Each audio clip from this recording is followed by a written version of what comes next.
শুভেচ্ছা। দেশের সংবাদে স্বাগত জানাচ্ছি সুমাইয়া সাজ্জাদ। শুরুতেই সংবাদ শিরোনাম।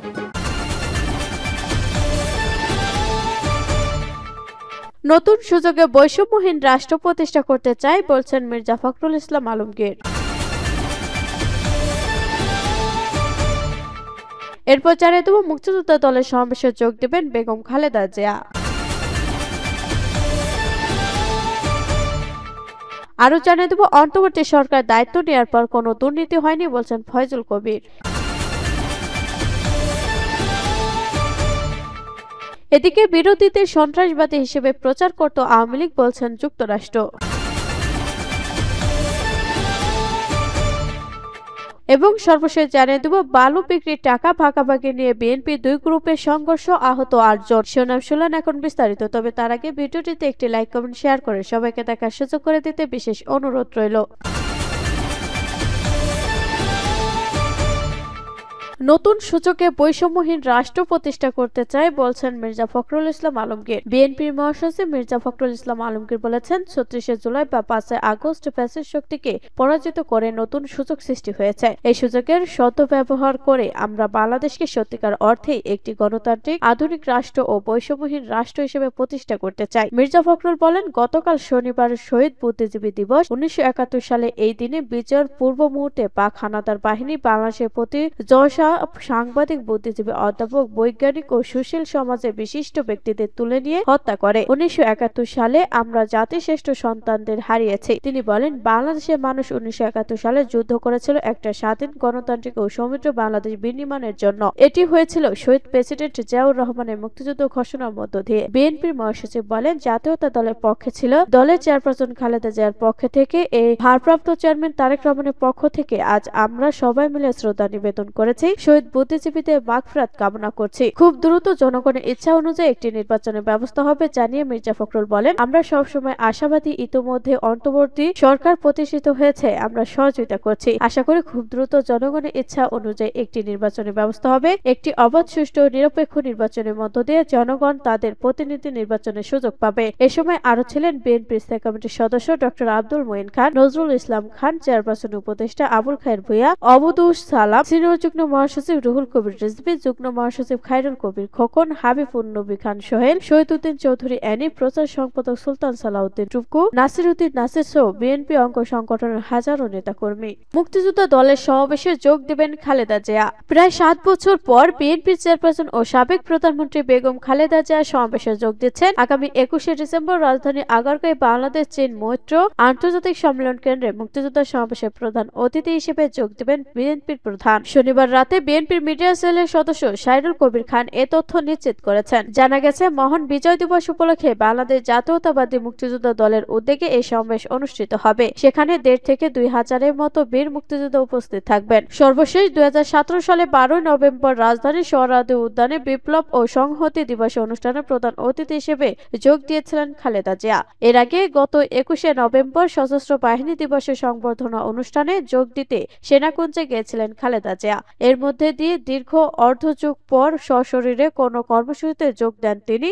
সর্বশেষ 2018 সালে 5 ফেব্রুয়ারি সিলেট সফর করেছিলেন সাবেক এই প্রধানমন্ত্রী। দীর্ঘ 6 বছর পর গত 7 আগস্ট নয়াপল্টনে বিএনপি সমাবেশে ভাষণ দেন চেয়ারপারসনে খালেদা জিয়া। ওই ভাষণে তিনি নেতাকর্মীদের প্রতিশোধ, প্রতিহিংসা ভুলে শান্তিপূর্ণ দেশ গড়ার বার্তা দেন। তবে ওই দিন ভার্চুয়ালি ওই সমাবেশে যুক্ত হয়েছিলেন তিনি। অন্তর্বর্তী সরকার দায়িত্ব নেওয়ার পর কোনো দুর্নীতি হয়নি বলছেন ফয়জুল কবির। অন্তর্বর্তী সরকার দায়িত্ব নেওয়ার পর কোনো খাতে দুর্নীতি হয়নি বলে দাবি করেছেন রেলপথ এবং সড়ক পরিবহন ও সেতু উপদেষ্টা মোহাম্মদ ফয়জুল করিম। রোববার 15 ডিসেম্বর সকালে গাজীপুরের শিববাড়িতে বাস র্যাপিড ট্রানজিট বিআরটি লেনে বাংলাদেশ সড়ক পরিবহন কর্পোরেশনের বিআরটিসি এসি বাস সার্ভিস উদ্বোধনী অনুষ্ঠানে তিনি দাবি করেন। মোহাম্মদ ফয়জুল কবির বলেন, বিগত বছরে শুধু বিআরটি প্রকল্পটাই নয়, দেশের সব প্রকল্পের দুর্নীতি হয়েছে। তবে অন্তর্বর্তী সরকার দায়িত্ব নেওয়ার পর কোনো দুর্নীতি হয়নি। যদি পূর্বের দুর্নীতি নিয়ে নিয়ে কারো কাছে কোনো গ্রহণযোগ্য তথ্য থাকে তবে মন্ত্রণালয়ে জানালে ব্যবস্থা নেওয়া হবে বলে জানিয়েছেন ফয়জুল কবির। তিনি আরো বলেন, বিআরটি প্রকল্পে 4,000 কোটি টাকার বেশি ব্যয় হয়েছে, কিন্তু এটার কোনো সুবিধা পাচ্ছিল না জনগণ। সড়ক পরিবহন ও সেতু উপদেষ্টা বলেন,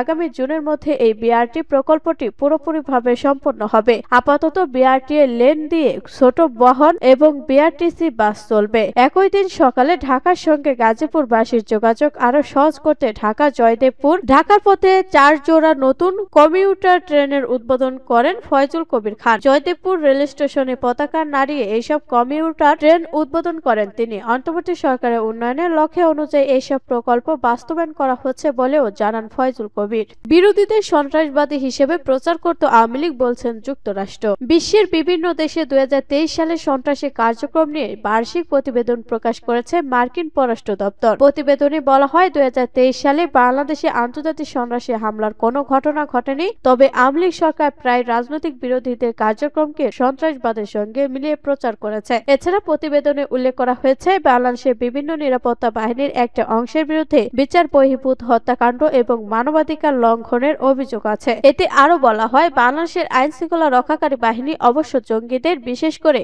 আনসারুল্লাহর বাংলা টিম, আল কায়েদার সহযোগী গোষ্ঠী এবং নব্য জেএমবির আইএসআইএস এর সহযোগী গোষ্ঠী বিশ্বের কঠোর অবস্থানে ছিল। প্রতিবেদনে বলা হয়, 2023 সালে পার্বত্য চট্টগ্রাম অঞ্চলে সশস্ত্র গোষ্ঠী কুকি-চীন ন্যাশনাল ফ্রন্টের কেএনএফ হামলার 3 সেনা নিহত হন। অন্যদিকে বাংলাদেশে অনলাইনে উগ্রবাদী উদ্বেগের বিষয় বলেও উল্লেখ করা হয়। ডিসেম্বরে নিষিদ্ধ গোষ্ঠী হিজবুত তাহরির 2 সদস্যকে গ্রেপ্তার করা হয়। তাদের বিরুদ্ধে অনলাইন সম্মেলনের অভিযোগ ছিল। 2023 সালে বাংলাদেশ সরকার বিতর্কিত 2018 সালে ডিজিটাল নিরাপত্তা আইন সংশোধন করা সাইবার নিরাপত্তার আইন করে, যার মাধ্যমে অনলাইনে সন্ত্রাসী কর্মকাণ্ড ঠেকাতে পুলিশ কিছুটা এগিয়ে থাকে বলেও মার্কিন পররাষ্ট্র দপ্তরের প্রতিবেদনে জানানো হয়। বালু বিক্রির টাকা ভাগাভাগি নিয়ে বিএনপি 2 গ্রুপের সংঘর্ষ, আহত 8 জন। সিরাজগঞ্জের গাজীপুরে বিএনপি 2 গ্রুপের মধ্যে সংঘর্ষের ঘটনা ঘটেছে। যমুনা নদীর চরে জেগে ওঠা বালুর বিক্রি, টাকা ভাগাভাগি ও আধিপত্য বিস্তার নিয়ে এই সংঘর্ষ হয়। এতে উভয় পক্ষের অন্তত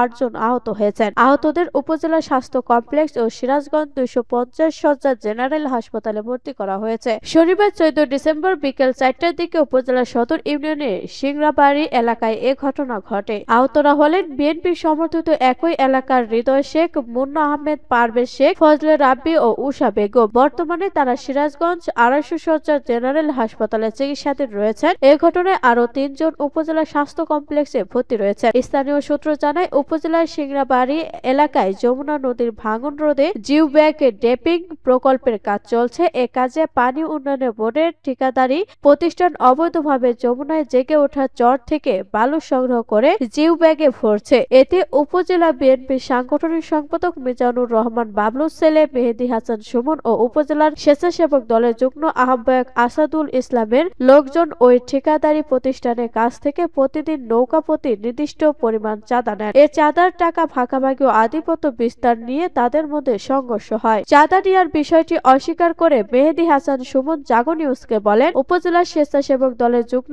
আহ্বায়ক আসাদুল ইসলাম, গান্দাইল ইউনিয়ন বিএনপি যুগ্ম সাধারণ সম্পাদক তরিকুল ইসলাম সুইট ও ছাত্রদল নেতা নবীন সহ আরো কয়েকজন প্রতিনিধি বালুর নৌকা প্রতি চাঁদা তোলেন। এ চাঁদা তুলতে নিষেধ করায় আমার মা উষা বেগম সহ 5 জনের ওপর আতঙ্কিত হামলা চালিয়ে গুরুতর আহত করেন। তবে উপজেলা স্বেচ্ছাসেবক দলের যুগ্ম আহ্বায়ক আসাদুল ইসলাম উল্টো অভিযোগ করে বলেন, সুমনকে চরের বালু, চাঁদা ও একক আধিপত্য বিস্তারের স্থানীয়রা বাধা দিলে এই হামলা হয়। গাজীপুর থানার ভারপ্রাপ্ত কর্মকর্তা ওসি নূরে আলম এ ঘটনার সত্যতা নিশ্চিত করে জানান, এ ঘটনায় মেহেদী হাসান সুমন নামের একজন অভিযোগ দিয়েছেন। অভিযোগটি খতিয়ে দেখে দ্রুত আইনগত ব্যবস্থা নেওয়া হবে।